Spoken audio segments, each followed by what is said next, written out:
What do we know about the nation of Wakanda? While steeped in mystery, we have certainly learned a bit about the MCU's Wakanda. Let's talk about it after the intro.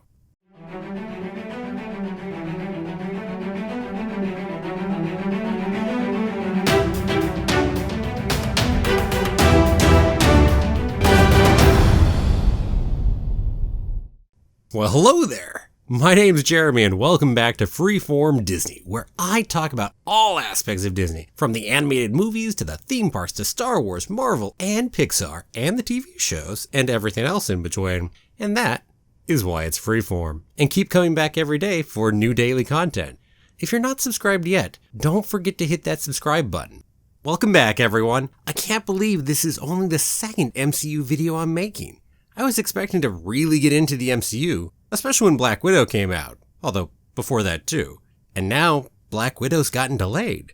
So with the MCU currently on hiatus for some number of months, let's talk about one of its coolest locations, Wakanda. Wakanda is steeped in mystery and has been hidden from the world for centuries, for millennia. Let's talk about what we do know about Wakanda from the MCU. We do know a bit about the origins of Wakanda. We know that millions of years ago, apparently around 2.5 million years to be specific, a meteorite made of vibranium went ahead and struck Africa. We were told it's somewhere Central Africa, although to be honest, the exact location of Wakanda is a little tricky when you think about what we know geographically about where it is, or what we know about the tribes and where they're inspired by, or the languages. So we're just going to call it Central Africa and move on from there for the time being. We also know that when that meteorite hit, it affected a lot of the plants that were around in the area, including our heart-shaped herbs, which are all important for making the Black Panther have his super strength that he does. But moving back to the origin of Wakanda. So centuries after that meteorite went and struck, there were 5 different tribes that colonized the area around it, and they went to war over that metal. They called it Isifo originally, which was their word for vibranium, as we better know it now. The language spoken over there is Xhosa. Now, I may be mispronouncing that because that is actually a real language that is actually in southern Africa. And that is the main language, although the Jabari actually speak a different dialect and not the same. Admittedly, we don't know a whole ton about the origin of Wakanda, but we do know a little bit. And I imagine as the MCU goes onward, we'll hopefully get to find out a little more because that's actually pretty intriguing. Maybe we'll get a short that focuses on that time period or something of that nature. That'd be pretty cool. Or maybe if we get a Disney Plus show, we could have an episode that was just devoted to a flashback to the creation of Wakanda. We do also know some about the mythology and the legends that are intrinsic to Wakanda. First, the major deity that's very, very important to Wakanda is Bast. Now, Bast is actually an ancient Egyptian goddess in our actual history, and Bast was the goddess of protection and cats. Originally, she was seen as a lion, although later in Egyptian history, she became the goddess of protection and blessing, and was also the protectress of women, children, domestic cats, also the goddess of the sunrise, music, dance, and pleasure, as well as family, fertility, and birth. Whew, just a bit. And she also became more of a house cat rather than a lion. Bast in the MCU is a panther, though. So still a cat goddess. And what else do we know about Bast in the MCU? We know that Bast went ahead and gave a vision to the warrior shaman Bashanga, which led him to the heart-shaped herb, which gave him superhuman strength, speed, and instincts, of course, i.e. the Black Panther. So that allowed him to become the very first person to take that herb. And then he became king, united the tribes underneath him, except for the Jabari, of course, they went their own way. And Mount Bashanga, where the battle happens at the end of Black Panther, that mountain is named after, of course, Bashanga. Other deities we know about, we do know Sekhmet is talked about to some degree. Sekhmet is also based on another Egyptian goddess. This time, the Egyptian goddess of healing, also the protector of the pharaohs who led them into warfare and also protected them even after death to help bring them into the afterlife, which is similar to what Sekhmet does in the MCU. We've heard about Sekhmet, although not directly met her. So we know that Sekhmet brings souls, along with Bast, into the afterlife and takes them to the Green Valley, a place where they are free to roam and enjoy the afterlife and no worries pretty much. One other deity that we do know about from Wakanda is also Hanuman. And Hanuman seems to be the deity that the different tribes worshipped before Bast was worshipped. And in fact, Hanuman is still worshipped by one of the tribes. That would be the Jabari, the one tribe that did not submit during the creation of Wakanda. The Jabari still do worship Hanuman. And apparently Hanuman is based on the Hindu god who is a humanoid ape. Now, as far as the Hindu god, he was the god of strength, celibacy, knowledge, and bhakti, lord of victory, destroyer of evil, and of course protected his own devotees, because what good god wouldn't do that? Hanuman also gave the Jabari strong wood, also works on that rejection of technology the Jabari are all about. And so it makes sense. A little more about the mythology/realities of Wakanda is the ancestral plane. Now, this ancestral plane is also known by other names within the MCU, also known as the astral plane or the astral dimension. And that is a parallel dimension where souls exist outside of their bodies. To visit it, you have to essentially be separated from your physical form. We've seen in the MCU when Doctor Strange visited the astral plane on a couple different occasions during the course of the movie.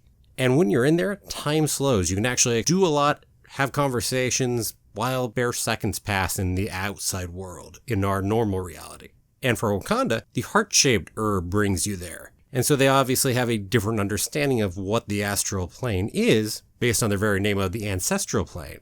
But this is part of that cool interconnectedness of the MCU where we've seen something in Doctor Strange, we've seen it actually from a Black Panther point of view, and supposedly once the X-Men come in, we'll probably see it from that point of view too, especially if we bring in people like Xavier or Jean Grey, etc. We'll probably see the astral plane from that point of view as well. Pretty cool. And so that's just some of the different interesting things in the mythology of Black Panther that we know already. I wouldn't be surprised to have more introduced maybe in Black Panther 2, or maybe we'll get a Disney Plus series. I'd love to hear some more about the mythologies of Black Panther and what that world really looks like. But would you know a bit already? And maybe there are some other Egyptian gods or goddesses waiting to make their own entrance into the MCU in a Black Panther style. Okay, how about the 5 different tribes?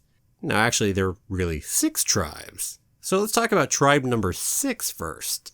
The Golden Tribe. Essentially, this is the ruling tribe.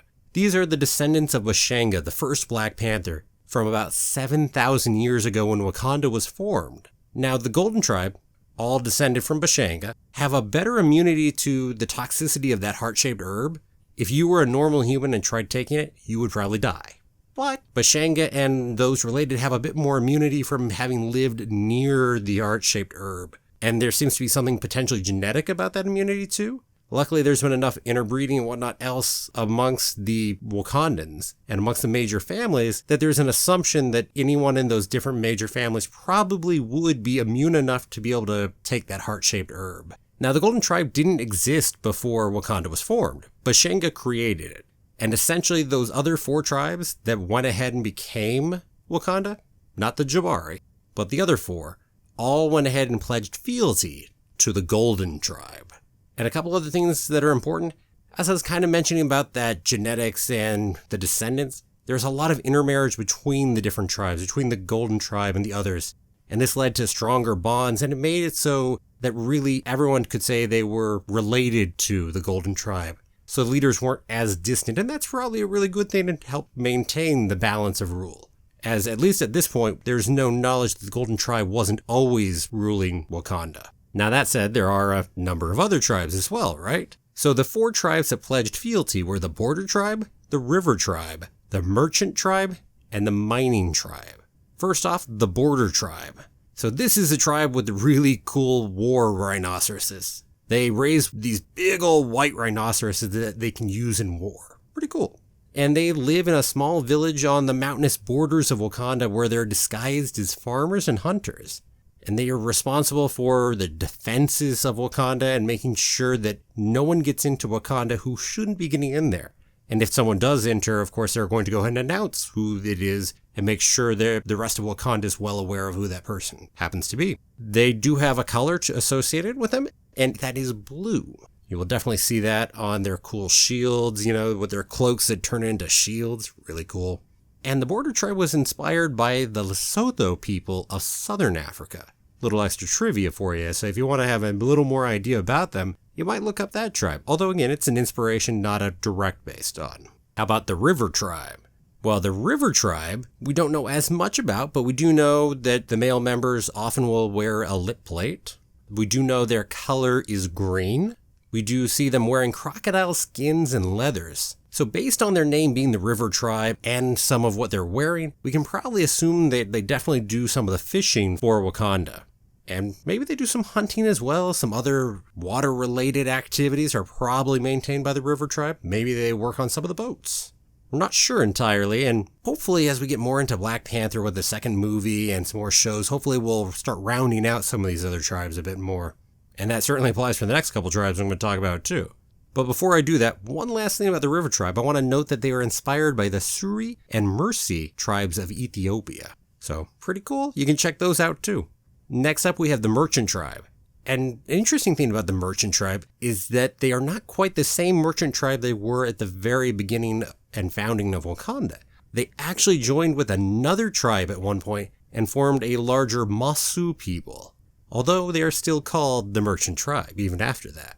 They are responsible for most of Wakanda's trades and the different crafts, including clothing, pieces of art, artifacts, so a very artistic tribe right there.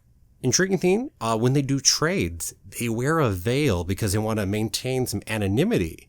And their color, as every one of these tribes have a color that's definitely associated with them. For the Merchant Tribe, it's purple. They're inspired by the Tuareg people of Western Africa. Next up, we've got the Mining Tribe. And the Mining Tribe is solely responsible for the mining of vibranium. They're the ones that do it. Other people obviously do the rest of the work with it, but they're the miners. Their colors are red and orange, and they're inspired by the Himba and Maasai people of Eastern Africa.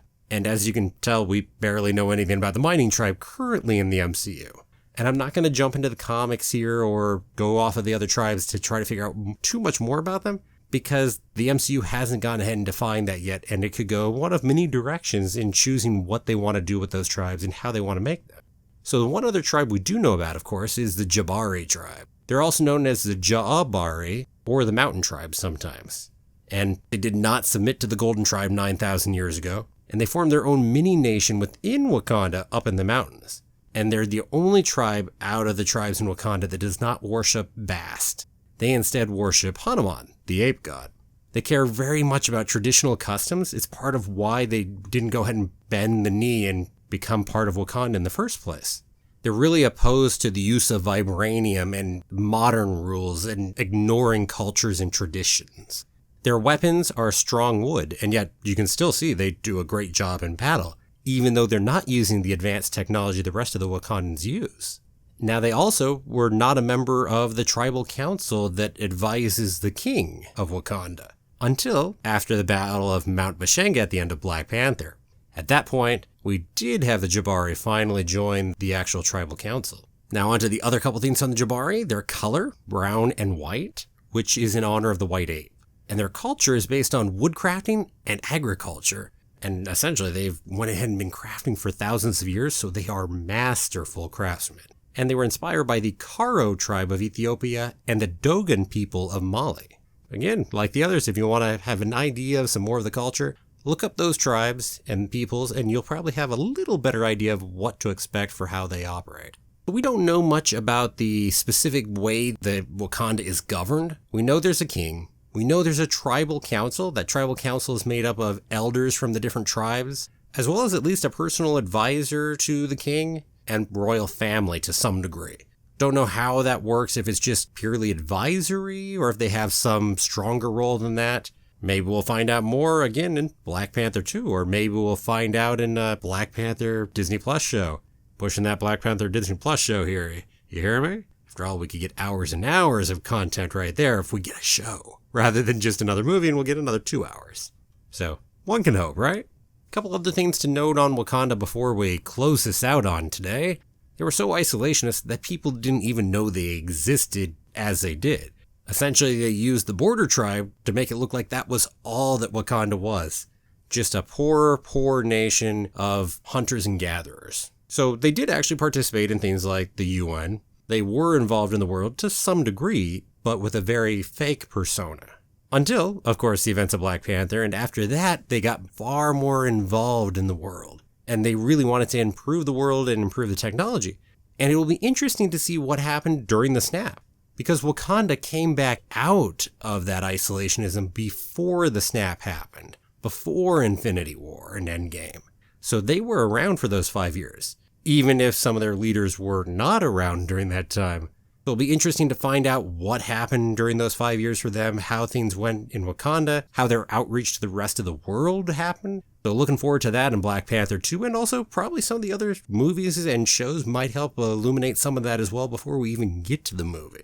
Also really looking forward to seeing some more of their really cool technology. What we've seen them do with the vibranium so far, really, really neat. And probably one of the most intriguing things to me to find out more about in future Black Panther movies and shows will be to really get to find out more about their cultures and traditions and really see how they're interweaved and connected with their very advanced society. We've often seen in our European Western cultures, quote unquote, where cultures and traditions are not as connected with our societies. So it'll be interesting to see a different example of a society and how it's progressed with cultures and traditions interwoven tightly. We only got just a little taste of that in the first Black Panther movie. Looking forward to the future there. I've got big hopes for the future of Wakanda. What are you most hoping to see in Black Panther 2? Also, did you want to see a Disney Plus show kind of like I do about Wakanda? Let me know down below in the comments. And thanks for watching. If you liked it, please give me that like and share it with someone else that you think will like it too. And come back tomorrow for another new video. And if you haven't done it yet, click the subscribe button and ring that bell. Have a magical day, everyone, and may the Force be with you always.